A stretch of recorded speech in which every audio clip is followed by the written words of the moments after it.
ঢ্যাঁড়সের চচ্চড়ি করব। আমি এখানে ঢ্যাঁড়স নিয়ে নিয়েছি।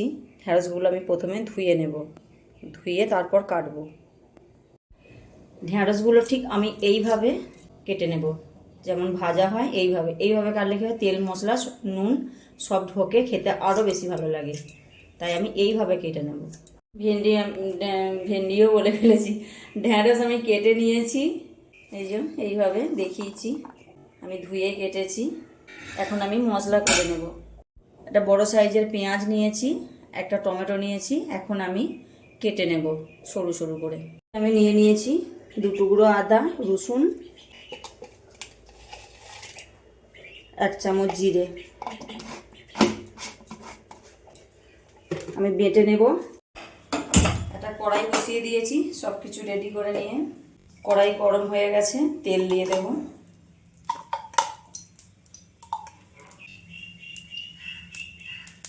ঠিক আছে, আমি একটা আলু কেটে নিয়েছিলাম,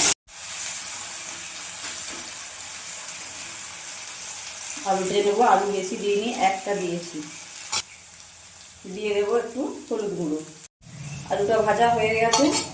আলুটা আমি প্রথমে কেন ভেজে নিলাম, মানে ঢ্যাঁড়সের সাথে হলে খুব একটা বেশি ভালো ভাজা যাবে না, তাই আলুটা আমি আগে ভেজে নিয়েছি।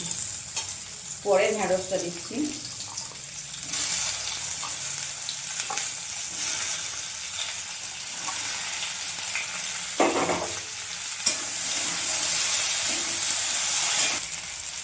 অল্প একটু লবণ দিয়ে দেবো।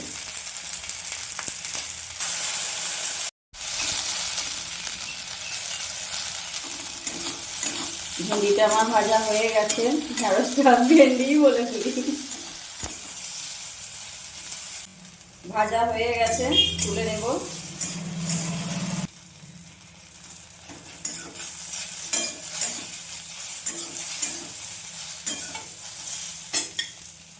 খুব বেশি লাল করে ভাজার দরকার নেই।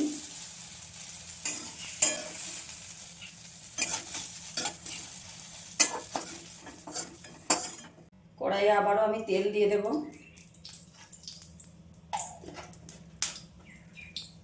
দিয়ে দেবো একটু কালো জিরে, দিয়ে দেবো পেঁয়াজ কুচি।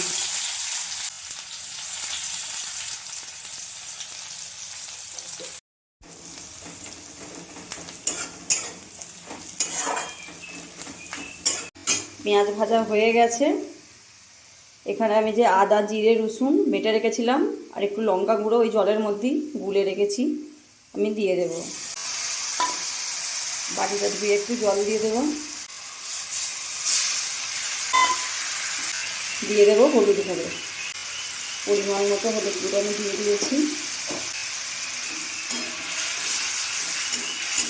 গ্যাসের আঁচটা একদম কমিয়ে দেব। দিয়ে দেবো কেটে রাখা টমেটো। মশলাটা এখন আমি ভালো করে কষিয়ে নেব তেল ছাড়া পর্যন্ত।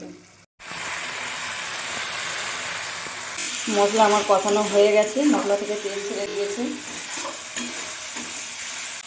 ভেজে রাখা ঢ্যাঁড়স আর আলু আমি দিয়ে দেব।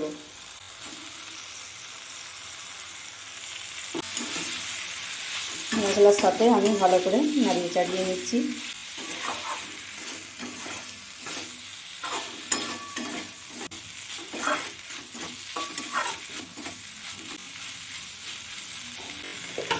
অল্প একটু লবণ দিয়ে দেবো।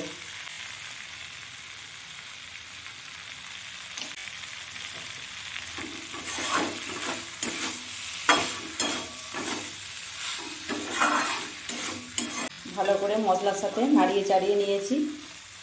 একটু জল দিয়ে দেবো অল্প।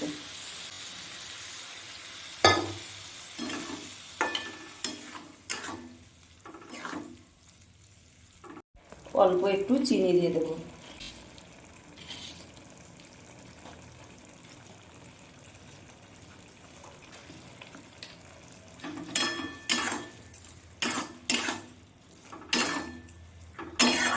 তাহলে ঝাল ঝাল মিষ্টি মিষ্টি ভালো লাগবে।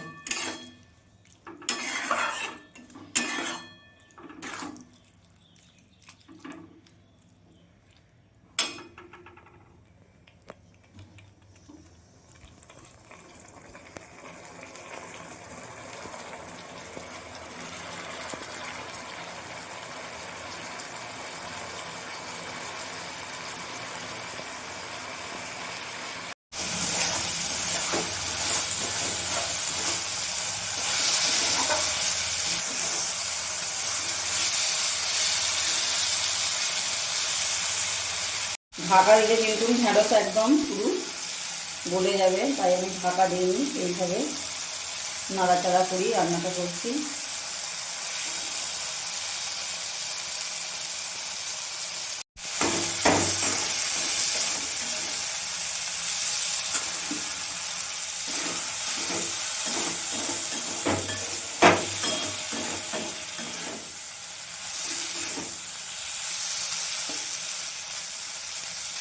চচ্চড়িটা আমার হয়ে গেছে, ঢ্যাঁড়স চচ্চড়ি।